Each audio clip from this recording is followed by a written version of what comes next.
Good afternoon. My name is Lori Fankhanel, and my husband and I are very proud parents of two exceptional young adults. Our son Jordan was born prematurely and had multiple co-occurring diagnoses, which were both severe and complex. Our daughter Maddie is Jordan's younger sibling, and she is neurotypical. If you were here this morning, you met both of them. It has been a complete honor to be their parents. Hard when the one beside me is making me going to choke up. Ugh. Yeah, good. When Jordan was a young teen, I started attending transitioning workshops and resource fairs and did so until he was 18. I wanted to be ready. Despite that hard work and efforts to get everything in order, what I have learned is plans and government promises can change unexpectedly. This leads to a frustration of a wait cycle, waiting for contracts, waiting for funding, and waiting for services. I refer to this as double advocacy. It is incredibly exhausting, yet it has been my connection with a community of parents that speak the same language, like the peers sitting beside me. And Kathryn, we can talk about many days of hitting the pub. Remember, Kathryn? Oh, yeah. Yeah. These people and the connection of community of other parents have kept me going during these challenges that have not always been kind. Adaptive fitness is key. Adaptive fitness is key more so during the transition years. Approximately 80% of autistics face motor coordination challenges, and 30 to 50% deal with low muscle tone, leading to both isolation, depression, and anxiety, and increasing their sensory dysregulation. Embracing fitness is essential for long-term health, developing higher awareness of interoception, such as an increased heart rate, and reducing diabetes risk. Jordan has benefited from programs at the Stedward Center, engaging in both group and one-on-one sessions tailored to his needs. The turning point in his fitness journey was during COVID, when he reconnected with the great team at Equality Fitness, which allowed for both outdoor and indoor training, and the outdoor training was in nature. This experience has positively transformed his life and fitness path, but it's also redefined the trajectory of his life in a profoundly positive way. Jordan's journey through autonomy has been complex. Although he turned 18, his developmental age was comparable to that of a 12-year-old. He faces several challenges, including a strong coping mechanism of masking and people-pleasing, as he desperately wants to fit in due to his low interoception. When Jordan first started his adult program, he benefited from robust support, peer modeling, and a modified social communication course. The results with that were significant growth in his quality of life. However, subsequent changes impact his development, necessitating a new care plan. I hope to see more development in areas such as self-advocacy classes, social communication classes, bullying prevention programs. It is essential that these programs, though, are peer matched, as what is often regarded as learning for Jordan has occurred in environments that do not provide peer matching. As a result, he has relied on coping and masking to fit in, losing out on genuine learning opportunities. Staffing ratios present challenges, and it's crucial to assess groupings carefully. We need to ensure that the autistic individual who experiences implosions feels supported, especially when another group member is exhibiting explosive behavior. To better support those who struggle with implosion behaviors, We need to review support plans rather than simply debriefing individuals who cannot express themselves or who may be trying to please their team lead. I would encourage a new plan that empowers individuals. For those who experience implosion, we should allow them to sit down and collaborate with their team leads to create a plan ahead of time, to role play it, and to implement it at the same time the unpredictable behaviors occur, and allowing for Jordan or others to step away when necessary, rather than be confined into a group due to staff ratios. No one is at fault. Everyone is working incredibly hard. We simply need to rethink our approach and build the necessary scaffolding of support to truly build autonomy. Siblings, as you can tell, I'm rather passionate about them. Siblings are often shadowed, and yet at an early age, they know the responsibilities that will come on into their lives later on. So what are we doing to support them? I propose a national autism sibling association by city, by province, and nationally. Perhaps groupings such as male sibling group, allowing men to have a safe place to share their feelings, or for neurodivergent siblings, or for female siblings, or for siblings that are in the sandwich caregiver stage of caring for both the sibling and aging parents. We must do more. These siblings are the voices that will force far more attention to the 18 to 99-year-old autistics that have had very little research and funding and development to. The more the siblings are supported, the higher quality for them and for their adult siblings they are to care for. I've never completely agreed with the saying, put your mask on first. While it encourages caregivers to prioritize self-care, it often feels like I would have been depriving Jordan of the support he needs, as my life is not a sudden emergency for me to survive. It is a chronic, lifelong journey, and both Jordan and I need the oxygen at the same time. So instead, I focus on my support team for my mental health, my emotional and physical health, which allows me to grow alongside Jordan.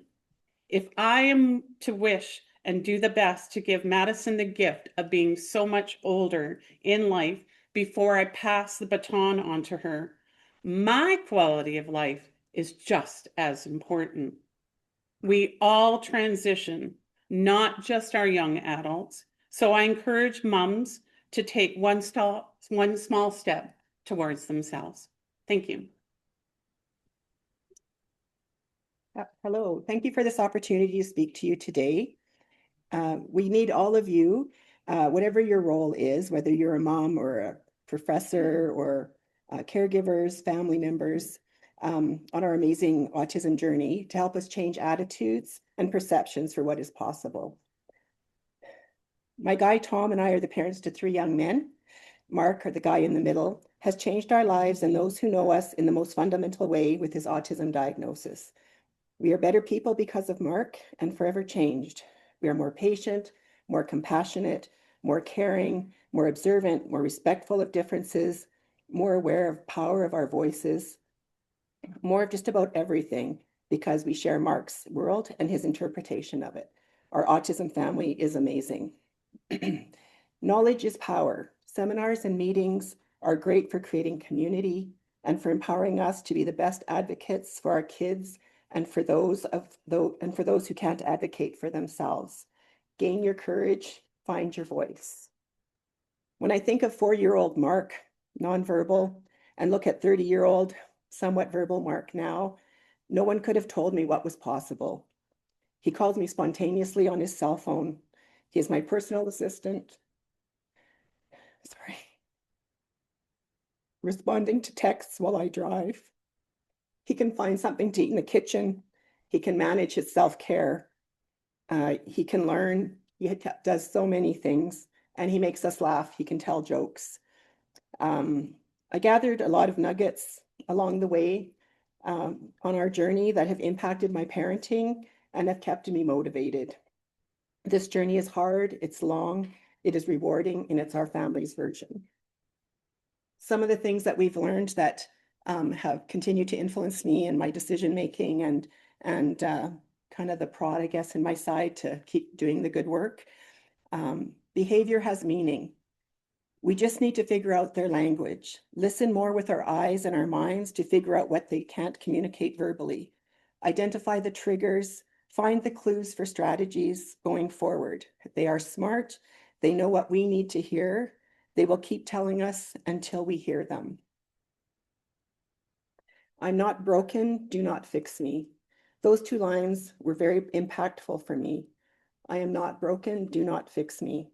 These words gave me permission to accept where we were in our journey, that we were okay and we can continue to be okay by just accepting, loving unconditionally, celebrating small victories, and coexisting somewhere between Mark's autism world and our neurotypical world, that we are living one big happy Venn diagram where we can find commonality.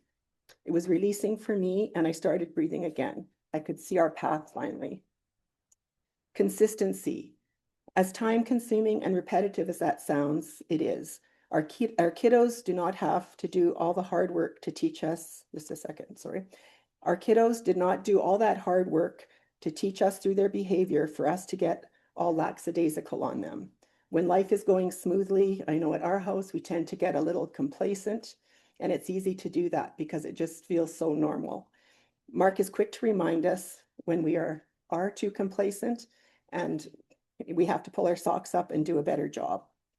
It is a lot of work to be consistent. However, the rewards are great. Our lives are easier. There is harmony. If we can prevent one meltdown, one conversation, it is worth it. We take baby steps.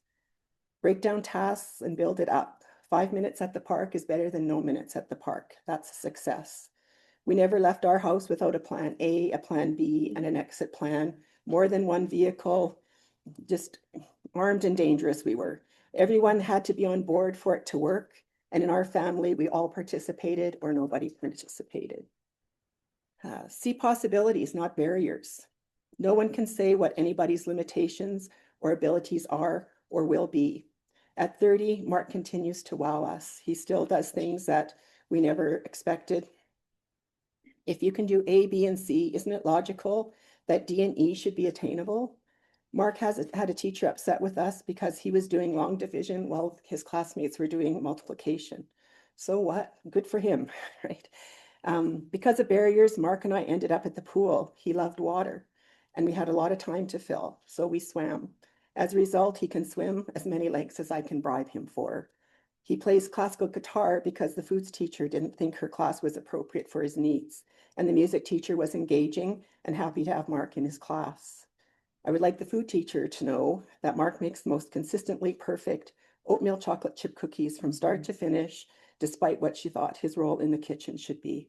We had a friend measure them the other day, and they were all within like the smallest measurements of each other. It was quite hilarious. So they're perfect. If there is a will, there is a way. If there's an opportunity, there is possibility. There are no limits. In closing, I just say, be true to your values and visions for your kids. You know them best. They deserve a fulfilling, meaningful life. This journey is easier with a circle of support, so find one. If you don't have, ask or have conversations. Your circle of support will not know what we need or what you need, and always celebrate the little things. There's happiness in every day.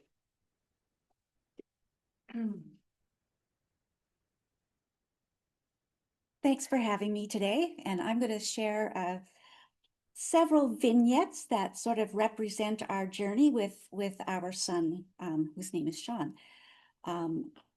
So one of my biggest learnings now that our son is 12 years into adulthood, and that makes him 30, I don't know how that happened, is that no matter how much you plan, how much you vision for your loved one's life, Stuff is going to happen to change your plans. And as Kim mentioned, we always have a plan A, a plan B, and an exit plan. Sean was hospitalized when he was 17. The healthcare system, among other systems, transitions kids to the adult stream at 16. So when he was in emergency with his dad, staff did not want to talk to his dad. They wanted Sean to answer the questions. And here's how that went. Do you have a home? No. Have you ever been to jail? Yes. And finally, they would listen to Dad. This taught us that we needed to get on with his guardianship and trusteeship to have it in place when he turned 18. My husband and I created a learning program for Sean and others like him that was intended to teach and support them during their days. We gave this over to an agency to run, but it was still funded by family managed supports through PDD. Phew, he thought we had his days taken care of. After 10 years, the agency managing it on our behalf and without family input changed the program to be a contracted program with PDD. And this resulted in many changes, including an increase in clients and a location change, which was really stressful for Sean. So now 10 years later and 10 years older, we are back to square one. And we're currently rebuilding a program for Sean and others. So plan A to plan B. We're currently thinking about where Sean will live in the long term. He has a 1-bedroom suite in our house, which we are currently using as a learning opportunity to prepare him for having his own apartment or condo. We're looking to downsize our home, but of course this depends on what Sean's ready for. At this point, we're looking at various models around the world that may work for Sean in terms of housing for him. We weren't sure if Sean would ever express a desire to move out, but recently he has mentioned it at the age of 30. Yay. One of my core values is autonomy. Autonomy refers to feeling in control of one's life, making choices, and acting voluntarily. I have found it very hard to allow my son autonomy. My mama bear instinct is to just keep him safe. In an effort to support myself and others in allowing autistic adults with complex support needs to be autonomous, I went back to school, got my PhD, and I did 3 studies, which culminated in a co-designed autonomy support toolkit for support staff and caregivers. It's free. Anybody can download it. So I wish I could say it was a panacea, but it's not. But it does allow supporters and allies to keep autonomy front of mind and does have tools to help one know how an individual wants to be supported to be autonomous. The toolkit currently, I think, is kind of cumbersome and might need some tweaking. It was co-designed with autistic adults, clinicians, and parents. So it probably still needs some tweaking. It is available, and I can pass on the download information to Lori so everybody can get it. As my friends have mentioned, taking care of yourself. That's really important. This is not selfish, it is necessary. The best support for myself has always come from other parents. Being able to talk about celebrations and challenges with people who just get it does wonders for my mental health. Find time to do what brings you joy. And for me, those activities include chatting with the 2 ladies I'm here with today, golfing, reading, and spending time with my 5 beautiful grandchildren and my sons and their wives. It's okay to take a few steps forward and then step back. You won't always get it right the first time, the second time, and maybe not even the 10th time, but every time you get it wrong, you're 1 step closer to getting it right. Don't accept the first no. Talk to other parents about how they got what you want. Sometimes there are right words to use that open those secret doors. Iris Evans, who was a longtime Reeve of Strathcona County, who I had the pleasure of working with, and then was an MLA and Minister of Children's Services, she told my husband this: parents of disabled children ought to be issued boxing gloves along with the diagnosis. And she's right. I believe in inclusion. Our children should be welcome in any place they want to be. People may sometimes choose to hang out with like-minded people. For example, I'm a late diagnosed autistic, and I have found my people among other autism researchers. I don't have to be on guard or masking when I'm with them. I can follow autistic social rules rather than fretting about using typical social rules and making a faux pas. So my son's new program is with other autistic adults, and so will his forever home be. Who wants to live their entire life anxious about a world that is not designed for you? And I think the two ladies ahead of me said this, and I'm going to quote from Jack Den Hooting, who has a wonderful TEDx talk that you can find on YouTube. Your autistic child is not a broken neurotypical person. They are a perfectly good autistic person. You need to adapt to your autistic child as they need to adapt to you. It's a two-way problem.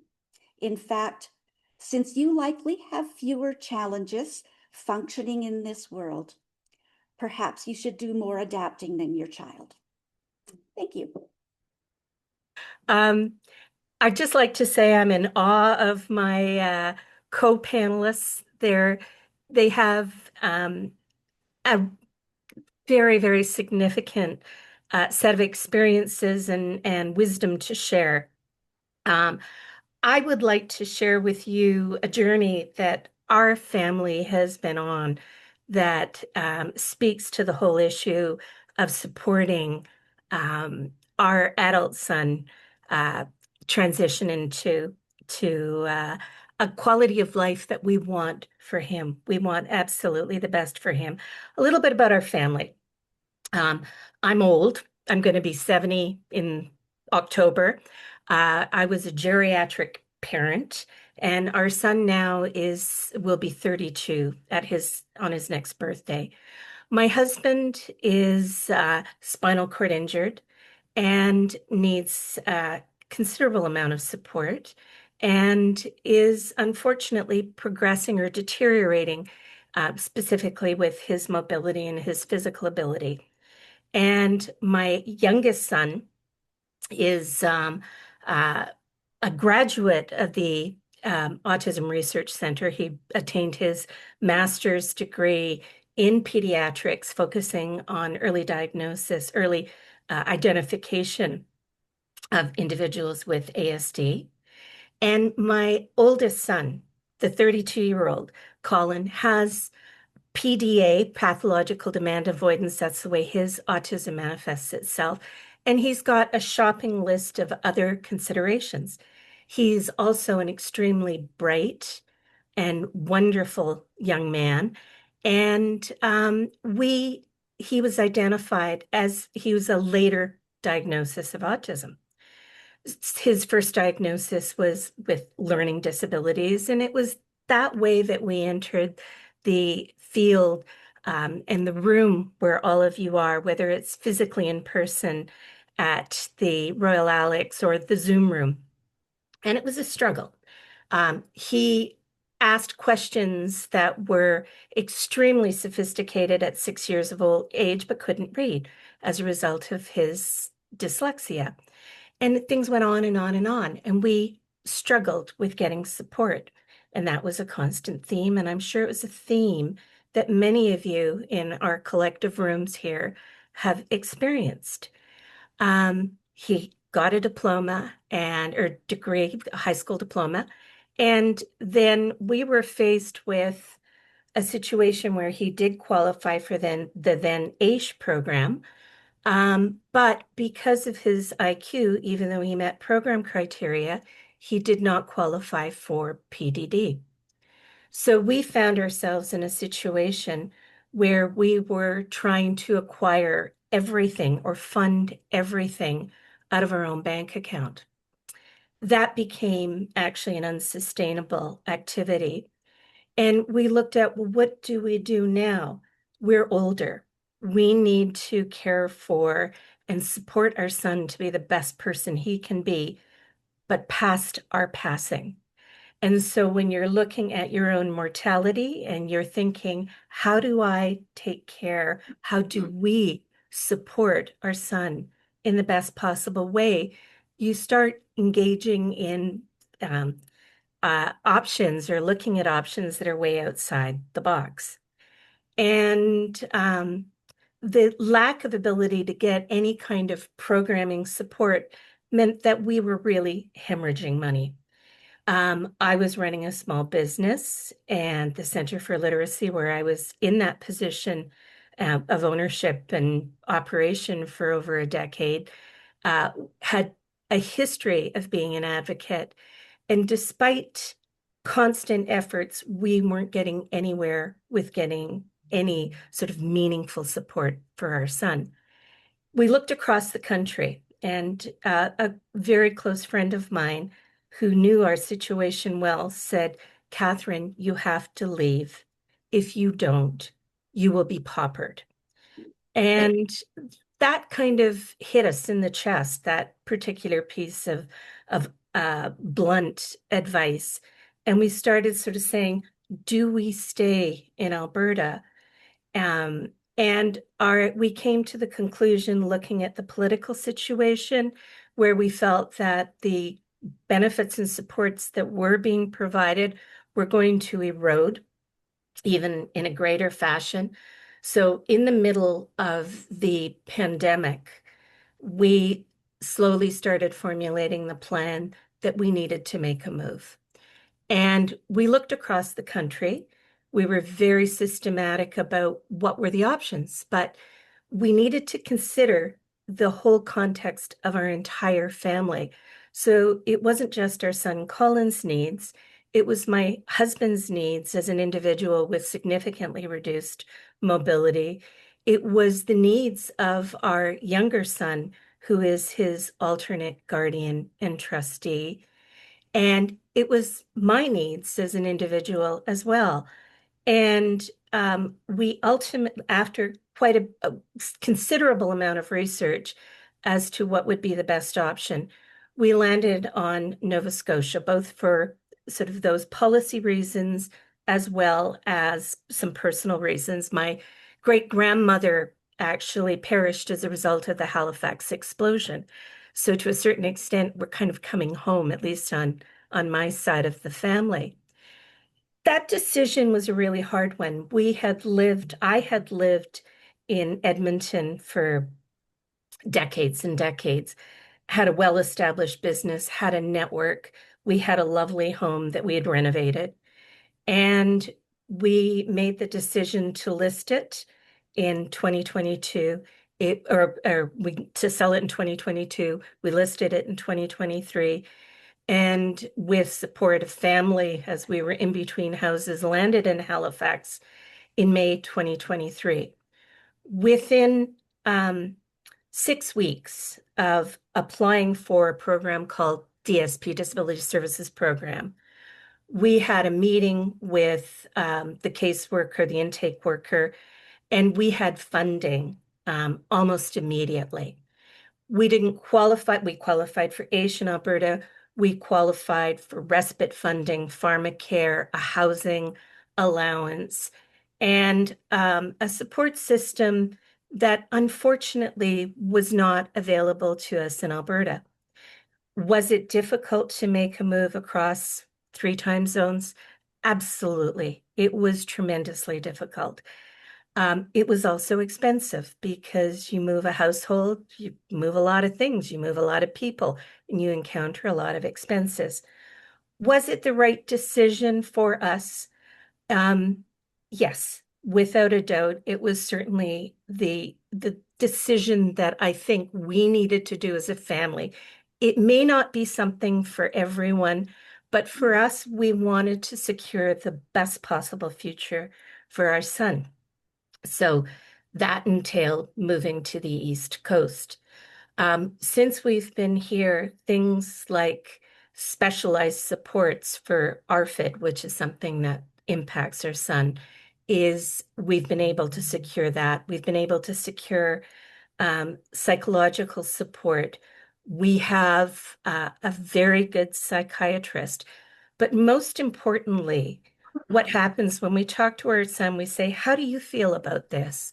What do you think about the move and the fact that you have access to respite workers and you're active doing things in the community, exploring things, everything from pottery to card games and Magic the Gathering evenings.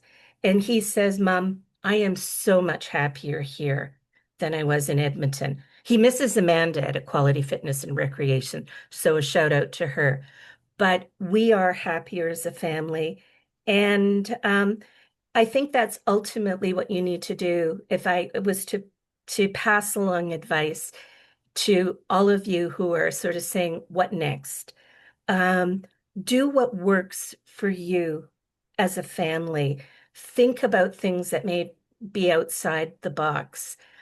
Be true to the values and the aspirations that you have for your entire family. And I believe that that's been a theme that all panelists have really mentioned.